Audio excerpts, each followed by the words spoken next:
Marhim, salam alaikum wa rahmatullahi ta'ala wa barakatuhu. Que la paix soit avec vous à jamais, quoi que vous fassiez, où que vous alliez, soyez bénis, soyez heureux et soyez surtout vigilants. Aujourd'hui, en fait, ça fait maintenant 2 jours que j'ai pas fait d'enregistrement. Je ne suis pas revenu vers vous pour la simple et unique raison, c'est que je suis allé un petit peu fouiller et surfer, comme dirait notre ami, sur les pages internet. Alors, j'ai une remarque, j'ai une certitude et j'ai un conseil. Une remarque, une certitude et un conseil. La remarque que j'ai faite se divise en deux. Première partie, c'est que tout le monde maintenant achète ou commande un micro, peu importe de quelle fabrique ou de quel magasin, c'est pas ça le problème du tout, qu'il soit cher ou pas cher, mais un micro, un truc grand comme les rappeurs, il met un gros casque sur les oreilles, il met un ordinateur devant lui et il coupe l'écran en deux, un écran où il fait défiler les trucs, et alors il va parler. C'est un business? Oui, c'est un business. C'est un travail. C'est un travail. C'est pas un métier, c'est un travail. Vous savez qu'à fur et à mesure que la vie avance, à fur et à mesure qu'il y a du monde, et à fur et à mesure qu'il y a des travaux, euh, des, des, des, des, des boulots qui s'inventent à fur et à mesure du temps. Il y a des choses qu'on ne savait pas. Je suis allé en Inde, j'ai été avec mes deux enfants à l'époque, ils étaient jeunes, et on était bouche bée. Je vous parle de 80, 2000, avant le truc de Wall Street, 2000, en 2000, oui, c'était en 2000. En 2000, ma femme était enceinte, et j'avais les deux gamins, et on est allé pour nettoyer les oreilles. Nettoyeur d'oreilles. Il n'y a pas un seul. Est-ce que c'est un métier? Non, c'est un boulot. Donc, à fur et à mesure que la population augmente, à fur et à mesure qu'on trouve d'autres métiers qui se rajoutent, chauffeur, livreur, Uber. Maintenant, toute personne achète une moto et va livrer. On ne sait pas qui c'est. Ça peut être aussi un pédophile, ça peut être un détraqué mental à qui tu ouvres la porte. Hop là, c'est. Donc en fait, il y a un gros problème. Et en même temps, c'est une solution pour que les gens travaillent. Je ne suis pas là pour dire ça c'est bien et ça c'est pas bien. Moi je suis artiste peintre. À mon époque, à moi, mon père disait que être artiste peintre, c'est être PD. C'est automatique pour couturier ou truc, c'est PD. Parce que à l'époque, Esdin Alaya, si vous connaissez pas Esdin Alaya, c'est un Tunisien qui c'est parmi les premiers qui a fait les défilés avec Coco Chanel. Esdin Alaya faisait 1,50 m. C'est le papa virtuel de Naomi Campbell. C'est lui qui l'a découvert et c'est lui qui l'a mis en scène. Et c'est un couturier de talent. Jusqu'à aujourd'hui, on reconnaît ses talents, mais il n'était pas pédé. Esdin Alaya, ça ne veut pas dire qu'on est couturier, automatiquement on est homosexuel. Pas du tout. Mais là, la vie a fait en sorte que ça devienne mon métier. Alors, est-ce que c'est un métier dessiné? Non, c'est plus un talent que j'ai mis en place et c'est devenu mon gagne-pain, si vous voulez. Deuxième partie de ce que j'ai remarqué, c'est que tout ce petit monde-là, mis à part ceux qui sont connus comme étant des animateurs à la télé, qu'ils ont laissé la télé pour faire ce truc-là. Alors entre nous, je sais comment ça s'appelle, hein, mais je fais l'idiot pour ne pas le nommer. Ce truc de shut up ou de je sais pas quoi. Bon, vous avez compris que je fais l'idiot pour ne pas le nommer. Parce que je ne le reconnais pas en fait. Ils apportent un musulman en ligne. Ils sont à quatre en ligne. Et il y a le monsieur du micro et du machin, du casque. Alors une oreille qui est là, une oreille qui est là. Et qui dit, allez, commencez le match. Alors il a dit que, qu'est-ce que vous pouvez répondre à et puis après tu as les réponses. 50 millions des questions, mais il ne va pas répondre à toutes les questions. Il va juste prendre la question qui va faire du buzz, tout simplement. Ça, c'est la remarque. Est-ce qu'on peut encore la diviser? Oui, mais ça va faire trop long pour vous. Maintenant, passons au chagrin. Toujours, c'est toujours les musulmans qui sont mis en jugement de ma vie, et je peux vous poser la question, et vous répondrez la même chose que moi, de ma vie, je n'ai jamais vu des musulmans dans n'importe quel pays au monde qui se dit musulman ou pays arabe, qui a mis un chrétien devant eux et qui se sont mis à le mettre dans le gène. Jamais. De ma vie, demandez aux Français qui vont en Tunisie, en vacances. Demandez aux Algériens qui allaient, avant que M. Rotaillou foute la merde, aller en Algérie. Demandez-leur. Demandez aux Français qui vont au Maroc, qui vont en Afrique noire. Est-ce qu'il y a l'un d'eux qui a été blessé? Demandez-leur. Est-ce qu'il y a quelqu'un qui a remis en cause leurs convictions? Demandez aux Tunisiens combien il y a de synagogues en Tunisie. Est-ce qu'il y a quelqu'un qui s'est approché d'un juif et lui a dit « ton truc il est faux et pourquoi ton Dieu ou ton truc il a fait comme ça ?» Jamais de la vie. Il y a juste le musulman qu'on met et après hop on se met à 4 à 5 à l'attaquer. Ça c'est la remarque. Maintenant, le conseil que je donne, parce que j'ai entendu des malheurs à devenir fou. Je vous assure, si on se laisse aller dans ces trucs-là, on devient malade, on a le cœur serré et on va commencer à être méchant. Mais le problème, c'est que les musulmans croient en tous les prophètes. Le chrétien, non. Le juif, non.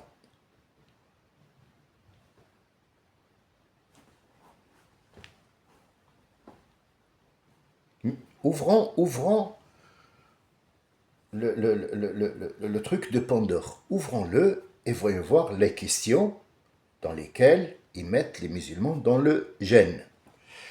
Première question est seule et unique. Et deuxième question qui est seule et unique.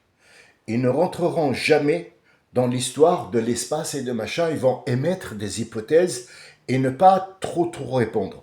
Ce qui les gêne, où ils vont piquer, où là ça fait mal, c'est là où la personne qui est devant ne pourra pas répondre. Pourquoi? Parce que ces gens qui se présentent comme la dernière personne, et j'ai coupé, j'ai dit stop, parce que j'ai pas le numéro de ce monsieur qui a cru bien faire et venir pour défendre l'islam. C'est un Français qui a aimé l'islam et qui est devenu musulman. Le problème, c'est qu'il n'a pas de bagage. Il est rentré, on l'a massacré à mort. Il est sorti, la tête basse et la queue entre les jambes. Pourquoi tu vas dans des endroits comme ça, sataniques, et tu sais très bien ce qui t'attend, et tu réponds, ou tu n'as pas de réponse, tu n'as pas de bagage, tu n'as pas d'apprentissage, tu ne connais pas l'arabe, et tu vas leur répondre. Première question, pourquoi vous cachez la femme? Moi, je vais te poser la question. Pourquoi tu découvres la femme?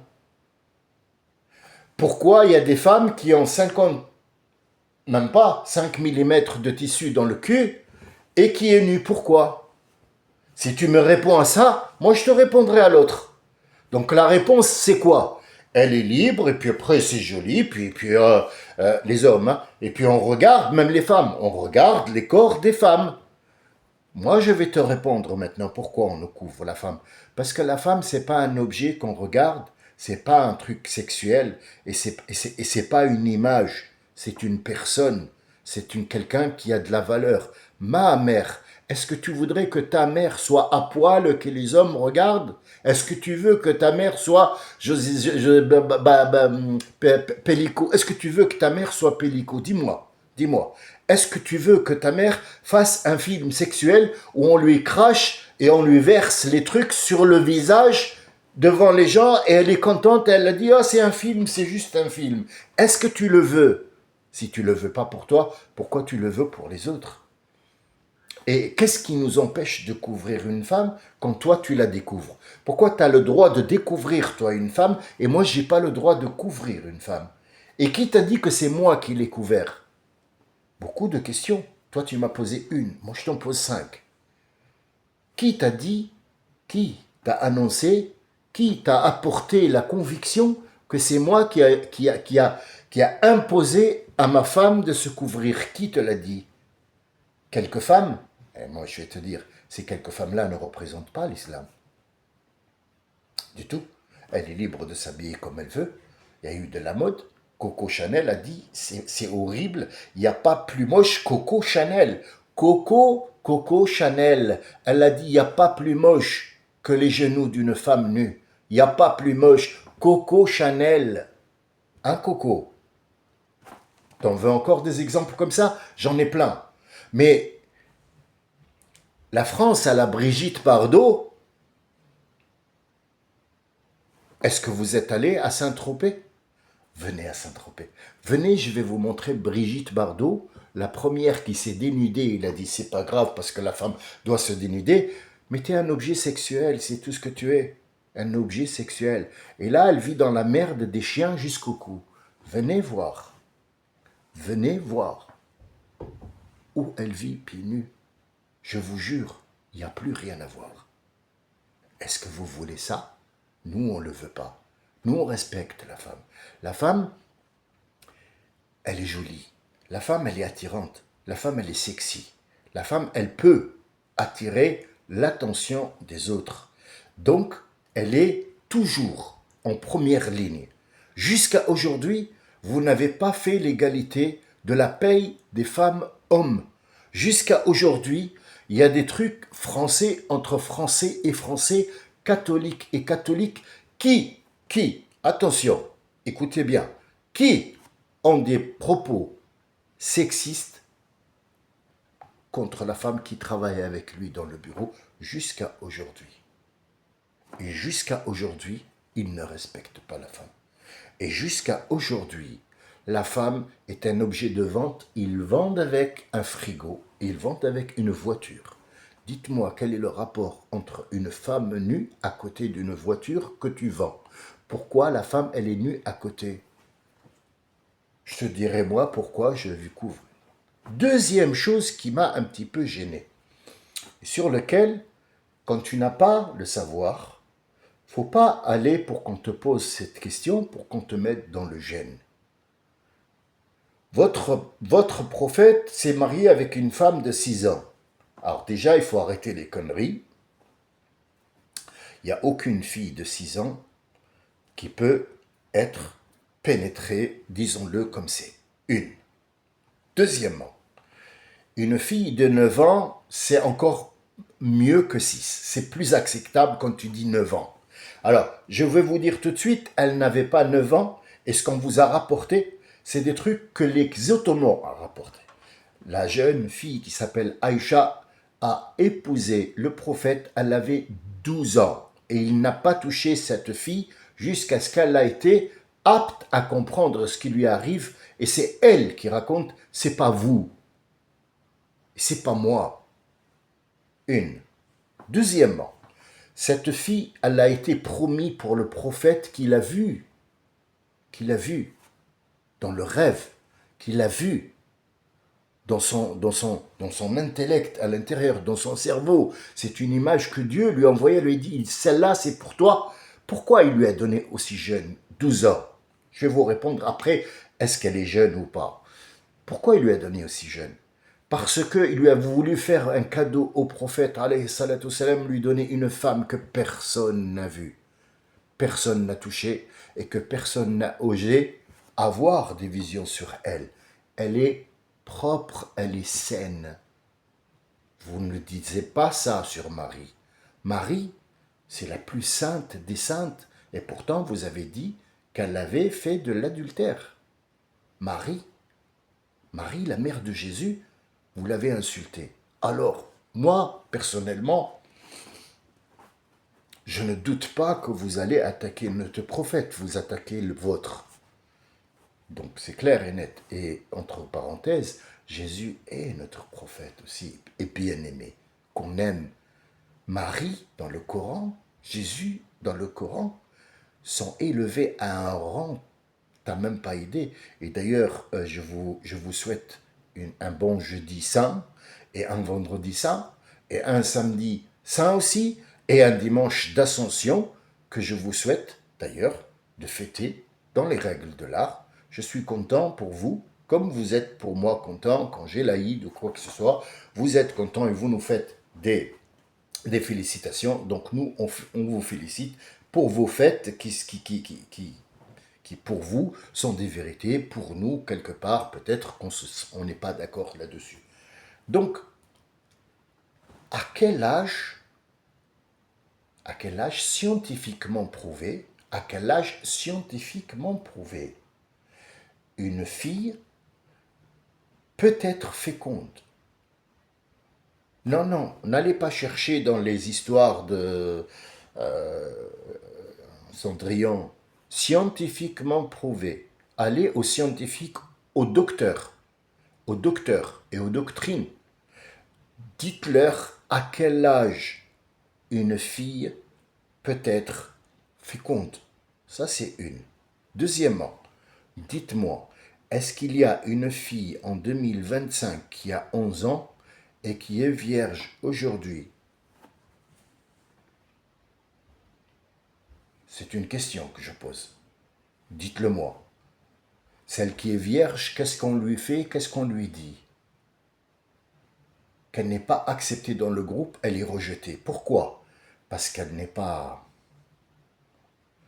Elle est encore vierge. Est-ce que c'est une vérité ou pas? Je vous pose une autre question. En quelle année la femme a porté un pantalon et s'est dévoilée? Est-ce que la femme française, ne parle pas de notre pays, française, en 1950 avait le droit de se dénuder? C'est en 56, 57 qu'a commencé les mini-jupes et on a commencé petit à petit à faire les maillots jusqu'aux genoux. Et que Chanel n'était pas d'accord. Troisièmement, le prophète alayhi salatu wassalam, a eu 11 femmes, que tu le veuilles ou non. Pourquoi? Il a eu la première femme. Elle était plus âgée que lui de 20 ans. Et c'est elle qui l'a donné en mariage, qui l'a demandé au mariage. Il travaillait chez elle comme étant vendeur. C'était la femme la plus riche de Quraysh, la plus riche de la Mecque à ce moment-là. C'était la femme la plus riche. Il y avait des hommes qui étaient riches, mais elle était plus riche que les hommes, mais étant femme. Et elle était respectable et respectée. Ce n'était pas une traînée. Non, du tout. Elle était mariée à l'époque. Son mari est mort. Elle a trouvé Mohammed sallallahu alayhi wa sallam une honnêteté irréprochable, excusez-moi, irréprochable.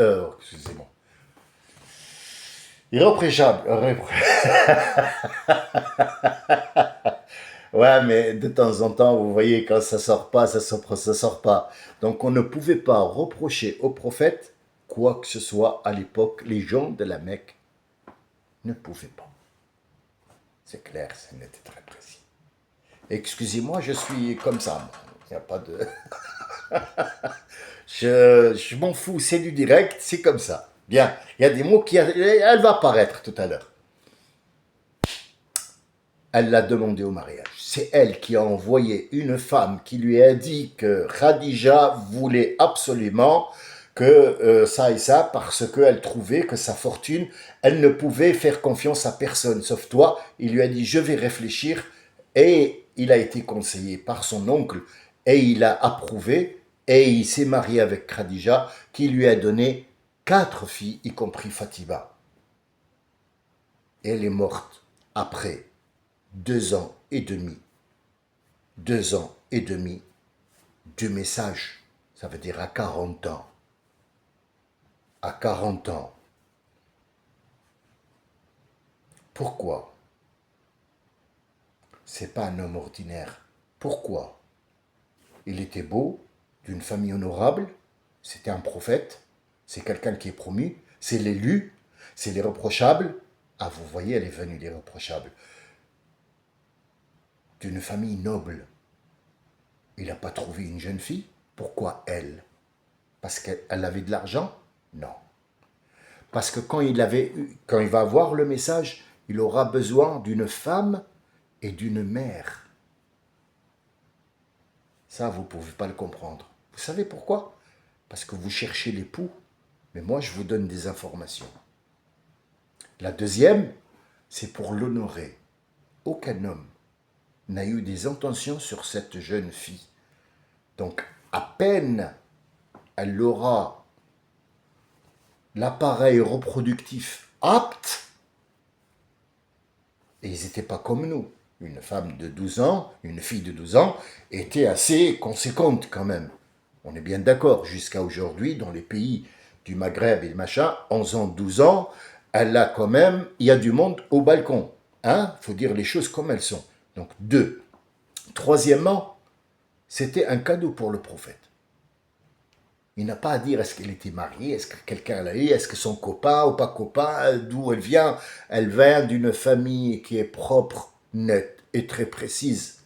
Et troisièmement, elle va être la mère des musulmans. Jusqu'à aujourd'hui, on appelle Aïcha la mère des musulmanes. Pourquoi? Parce que c'est elle qui va raconter la vie privée du prophète à certaines limites, et c'est elle qui va porter une vérité.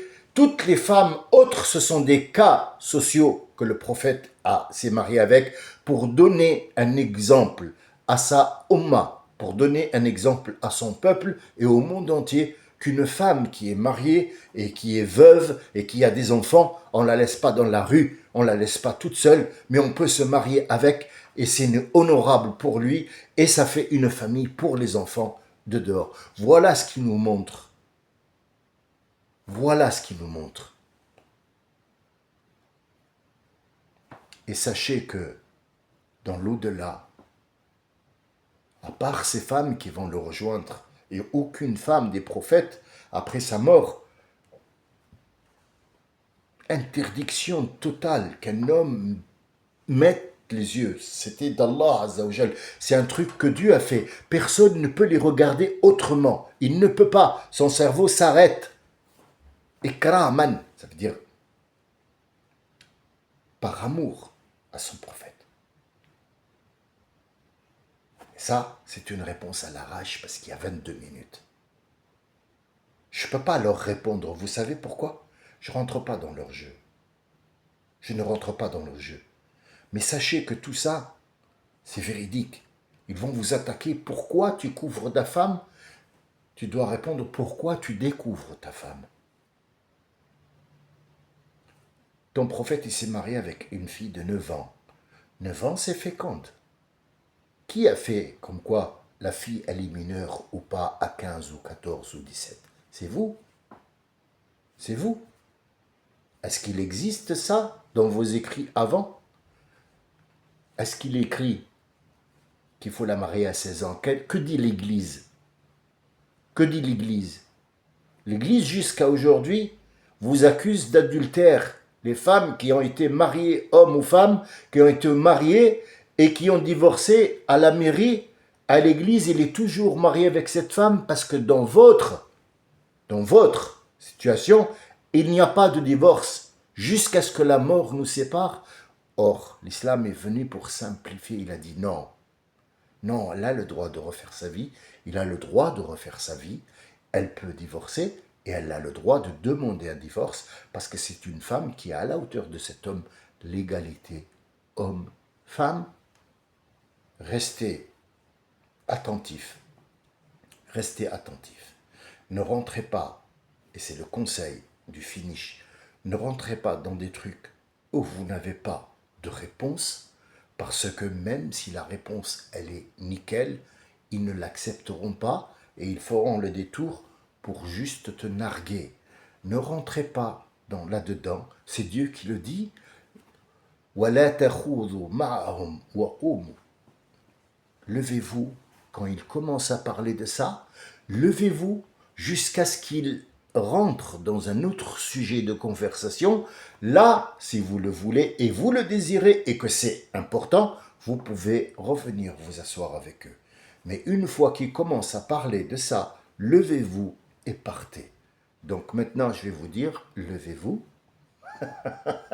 allez dormir parce que c'est l'heure. Assalamu alaikum wa rahmatullahi wa barakatuh. À bientôt.